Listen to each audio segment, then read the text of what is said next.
극수필 7강 시작하도록 하겠습니다. 제목은 책상락이고요. 윤호영의 그 현대수필이라고 봐주시면 돼요. 네, 내용 이제 보면 알겠지만 좀 재밌고 쉬울 수 있어. 근데 수필은 항상 방심하는 순간 또 한 문제 정도는 좀 어렵게 나올 수는 있을 것 같아. 네, 일단 제목의 의미를 보면 칡이 이게 뒷간 측자 뭐 아니면은 돼지우리? 뭐 측? 뭐 이런 의미래. 그러니까 여기서의 측 자체가 이제 변소를 의미한다라고 봐주시면 될 것 같고, 상은 변소 위에서의 락, 즐거움이라고 봐주시면 돼요. 그래서 여러분들은 언제 가장 행복하신가요? 물론 먹을 때도 행복하지만 이제 쌀 때도 행복하지. 어떻게 보면 응아할 때도 행복할 수 있을 것 같아. 그치? 이거는 뭐 자연스러운 인간으로서의 그러한 어떠한 뭐 해소할 만한 인간으로서의 어떠한 생리적인 욕구? 뭐 이런 거라고 볼 수가 있는데, 특히나 여기서 이제 이 측상락에서는 이제 우리가 변소에 가서 응아를 하는 그러한 상황을 되게 일상적인 행위일 수는 있지만 그러한 일상적인 행위와 그리고 그렇게 용변을 보는 그러한 장소, 변소에 대한 일상적인 장소에 새로운 의미를 마구마구 부어넣었다라고 봐주시면 돼요. 그래서 우리가 물론 그러한 생리적인 욕구를 해소하는데도 기쁨이 있을 수는 있겠지만, 여기서는 나만의 어떠한 자유로운 공간이라는 의미로서 이 장소에 새로운 의미를 부여했다, 이렇게 봐주시면 될 것 같아요. 그래서 지금 선생님이 여기 그려놨지만 구조도 보시면 독창적인 시선, 이 작가의 독창적인 시선이 이제 눈에 띈다. 왜냐면 변소라는 공간, 그리고 변소에서 용변을 보는 시간 자체, 이러한 일상적인 시간과 장소와 이러한 행위에 새로운 의미를 부여했다는 점에서 굉장히 참신하고 독창적인 발상이다, 이렇게 봐주시면 되겠습니다. 그래서 간단히 이 본문의 내용이 다 나에게 변소란, 이 글쓴이에게 변소란 뭘까? 그거에 대해서 이제 우리가 정의를 해보는 게 이제 이 글의 핵심이라고 봐주시면 돼요. 그래서 그렇게 어려운 건 아닌데, 얘는 선생님 개인적으로 읽으면서 뭐 수필을 단독으로 내기에는 너무 문제가 아깝잖아. 그러면 이제 이거랑 이제 연결을 해서 낸다고 친다면, 우리가 현대시에서 보면은 자유에 대해서 갈망을 하거나 아니면 그 자유가 거기선 어떤 의미로 쓰였는지 뭐 이런 것들 이제 엮어서 낼 수는 있을 것 같아요. 그쵸? 최근에 어떤 시에서 선생님이 물론 직보나 이런 걸 통해서도 다 이제 좀 더 공부한 다음에 연구를 한 다음에 말씀을 드리겠지만, 그 우리가 시에서 보면은 막 그 어떤 사람이 막 자유를 막 무인도 같은 데 가가지고 막 그런 구속과 억압에서 막 벗어나는 막 그런 모습들이 나오잖아요. 그러니까 그것도 어떻게 보면 그 시의 화자와 이 글쓴이의 공통점은 뭔가 자유를 원한다라는 거, 그치? 뭐 그런 걸로도 볼 수가 있겠고, 여기서 변소가 어쨌든 자유를 의미하는 그런 거라고 봐주시면 될 것 같아요. 그래서 여러분들이 일단은 공부를 하시고, 이게 뭐 전면적으로 수필만을 문제로 나오기보다는 조금 시나 이런 거랑 엮어서 내지 않을까, 그런 생각이 듭니다. 자, 일단 변소란 뭔지 우리 본문을 같이 한번 보도록 할게요. 일단 얘도 문제에서 약간 힌트를 얻을 만한 게, 뭐 문제 3번 문제에서 이제 자유와 관련된 게 나왔으니까 요거 그냥 한번 여러분도 읽어보시고 일단 본문 바로 볼게요. 잠시나마 안정이 그립다. 하도 숨가쁜 세상이니 흰 구름 뭉게뭉게 일어나는 깊은 산, 고요한 절에서 목탁을 울리며 사는 숙녀의 생활도 이 세상에선 벌써 신화가 되고 말았다. 강낭공같이 푸르고 맑은 호숫가에 비유죠. 일간죽을 들이우고 그냥 하나의 대나무 하나 들이우고 고기와 벗을 삼아 짙어가는 저녁 노을에 물들어 보는 것도 태고적 꿈인 양 싶다. 그쵸? 그만큼 이제 안정이 되게 그립다, 뭐 이런 얘기인 거예요. 구태여 생생한 현실을 등지고 도피의 생활을 추구하려마는 진실로 너무나 몸둘 곳이 없이 숨가쁘기 때문이다. 그러니까 현실을 살아가기에는 너무 숨가쁘다, 안정이 그립다 라는 표현을 사용하고 있어요. 뭐 현대인이라면 누구나 가질 만한 생각이죠. 선생님도 마찬가지고요. 이 문단, 제 집 대문간을 나설 때도 무슨 불안이 문 밖에 기다리고 서 있는 것만 같고 제 집 문간에 다 와서도 안에서 무슨 괴상스러운 일이 일어날 것만 같다. 이 초조한 심경은, 거기다가 물결, 불안하고 초조한 심경, 대체 어디서 오는 것일까? 제 집 방구석이라고 그리 안락한 자율성은 아니다. 거기다 밑줄, 집에 온다고 해서 또 안정감을 느끼는 건 아니에요. 뭔가 집에 와도 안락함, 자유성 이런 걸 느끼는 건 아니래요. 이 초조한 신경, 물결 대체 어디서 오는 것일까? 제 집 방구석이라고 그리 안락한 자유성은 아니다. 소란과 추악, 야비의 속치는 속치라는 거는 뭐 돈, 명예 이런 집착하는 그러한 모습들을 의미해요. 이러한 속치는 구석구석 스며들고 무미와 건조와 침울과 공포, 물결 이건 염통의 쉬파리 때처럼 비유 들어붙기만 한다. 그러니까 한마디로 무미건조하고 침울하고 공포, 초조, 불안 이런 것들은 지금 살면서 우리가 일상에서 느낄 수 있는 그러한 감정들이죠. 집에 와도 뭔가 그러한 안락함, 자유를 느끼기보다는 계속 그러한 침울과 공포에 빠져드는 모습, 바로 현대인들의 어떠한 그러한 생태, 일상적인 그러한 삶의 모습, 그러한 감정이라고 볼 수가 있을 것 같아요. 그래서 1, 2문단에서는 지금 불안과 초조로 그러한 일상을 살아가는 이러한 뭐 글쓴이의 태도일 수도 있는 거고 아니면 글쓴이가 말하는 현대인들의 모습일 수도 있습니다. 3문단 볼게요. 이유 없는 반항이란 10대 소년의 생태를 그린 영화의 제목이라거니와 이유 없는 초조는 노경에 가까워 가도 면할 수 없는 현대인의 생태라고나 할까? 거기다 밑줄. 108번뇌에 시달리는 어리석은 중생들이라도 초연히 비우는 석가모니는 대체 이 세상에 누구냐. 그러니까 한마디로 이유 없는 초조.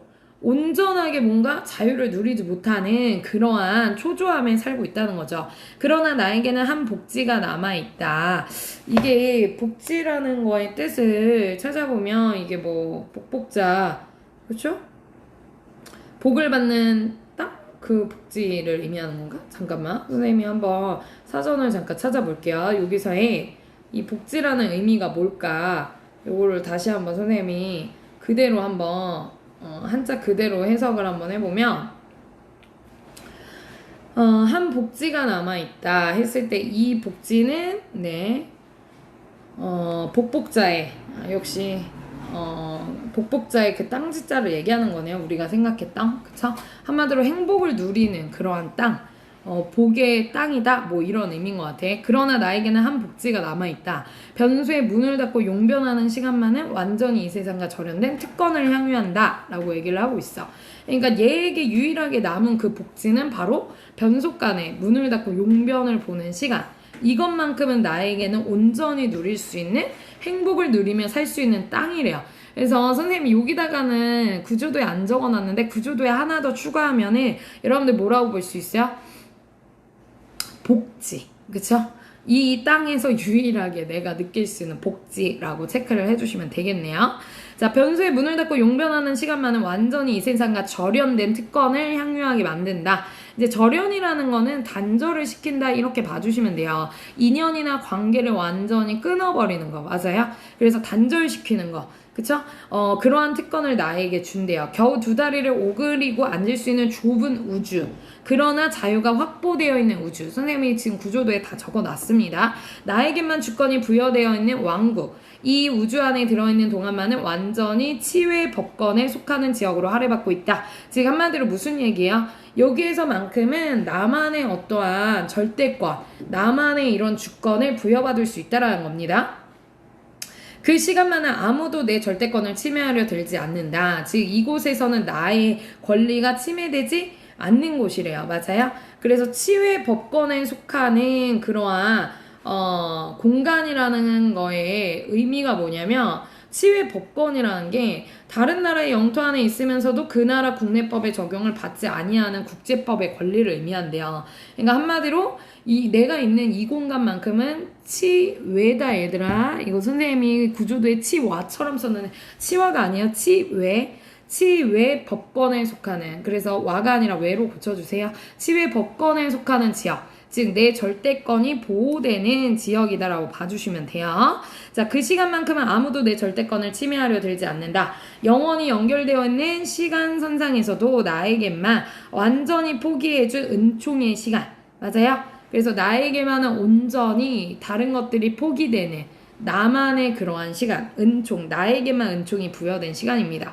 큰 기침을 하건 가래침을 뱉건 바지춤을 끄르고 하반부의 두육을 노출하든지 말든지 수륙병진으로 배출을 하건 말든지 악취를 마음대로 분산을 시키든지 말든지 이거는 나에게만 허락된 그러한 공간이라는 거야. 이게 수륙병진이 뭐냐면 바다 육지에서 동시에 공격하여 나아가는 일을 수륙병진이라고 이야기를 한대요. 그쵸? 그래서 뭐 여기서 바지주름을 끄르고 하반부에 둔육을 노출하건 말건, 그쵸? 아니면 이러한 수륙병진, 바다 육지에서 동시에 공격하면서 공격으로 배출을 하건 말건. 그러니까 한마디로 똥 누는 걸 의미하지, 그치? 우리가 용변 보는 걸 의미하는 거예요. 이게 둔육이라는 거는 그냥 말 그대로 볼기에 붙은 살, 그쵸? 그냥 이러한 살을, 밑에 살을 노출하든지 말든지 그 소리야. 그러니까 이 부분 체크, 유머와 위트가 넘치는 부분입니다. 근데 위트가 넘친다라고 하기엔 좀 더럽죠, 그쵸?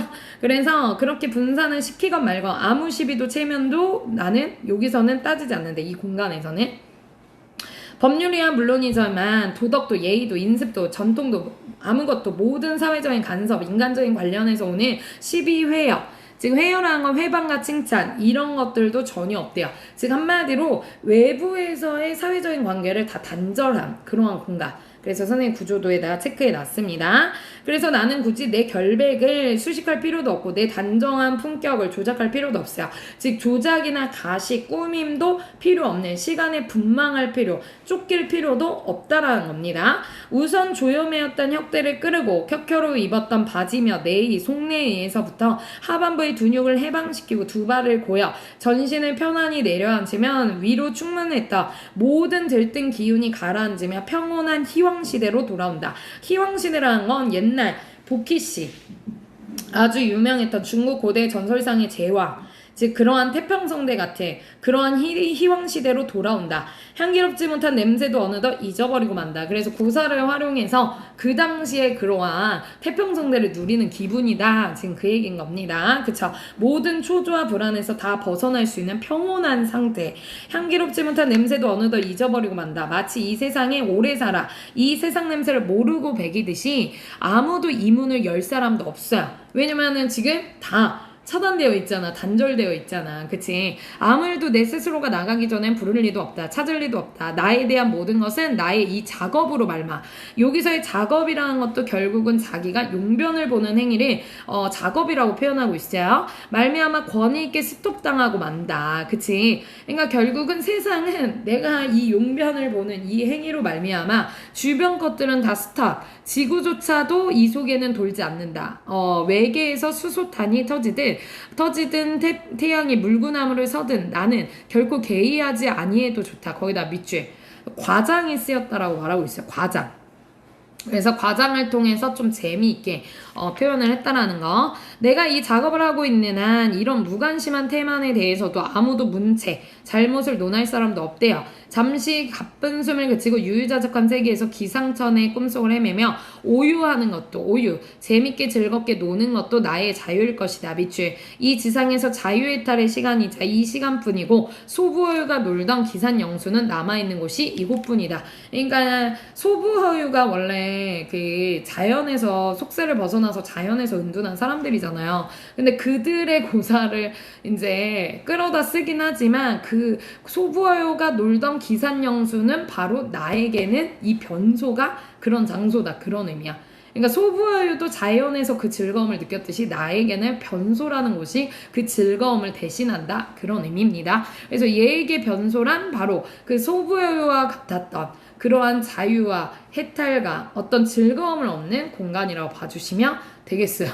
그렇죠? 좀 더럽지만 뭔가 해탈의 경지에 있죠. 이 변소에서 해탈의 경지에 오르기까지 쉽지가 않은데 되게 독특하면서도 나름대로 되게 선생님은 나름 되게 속 시원한 수필이다. 약간 이런 느낌이 들어요. 때로는 우리가 되게 꿀꿀한 일이 있어도 사실 우리의 생리적인 욕구들만 잘 만족이 되더라도 잘 먹고 잘 입고 잘 싸기만 하더라도 이 몸이 되게 기분이 좋잖아. 그러니까 여기서는 이제 변소라는 그러한 공간이 일상적인 공간, 그리고 용변 보는 그러한 행위, 그리고 용변 보는 그러한 시간들을 굉장히 새로운 의미를 부여해서 나에게는 자유를 주는, 뭔가 억압과 구속에서 해탈하게 해주는, 사회적인 관계를 단절하고 세상과 단절시키는 그러한 나에게는 자유와 평온의 어떠한 그러한 즐거움을 주는 장소, 시간, 공간으로 시간, 장소, 행위로 봤다라는 점에서 되게 독특하다, 독창적이다 이렇게 볼 수가 있겠습니다. 그래서 주제는 용변을 보며 누리는 자유와 즐거움이고요. 밑에 보면 구성 나와 있죠. 잠시 안정에 대한 그리움, 그리고 현대에서의 이러한 불안과 초조의 일상, 그러나 변소에서만큼은, 용변을 보는 시간에서만큼은 자유를 만끽하는 모습입니다. 그래서 현대 수필이라고 볼 수가 있겠고요. 전반적으로는 굉장히 독특한 발상을 하고 있다는 거 요거 알고 계시면 될 것 같습니다. 그래서 사람들의 일반적인 생각과는 다르게 변소라는 좀 더러울 수 있는 장소를 굉장히 의미 부여를 많이 했다는 거 요거 알고 계시면 될 것 같아요. 자, 이렇게 해서 극수필 7강 마무리. 극수필 이제 8강 하나만 남았죠? 그건 내일 보내도록 할게요. 안녕.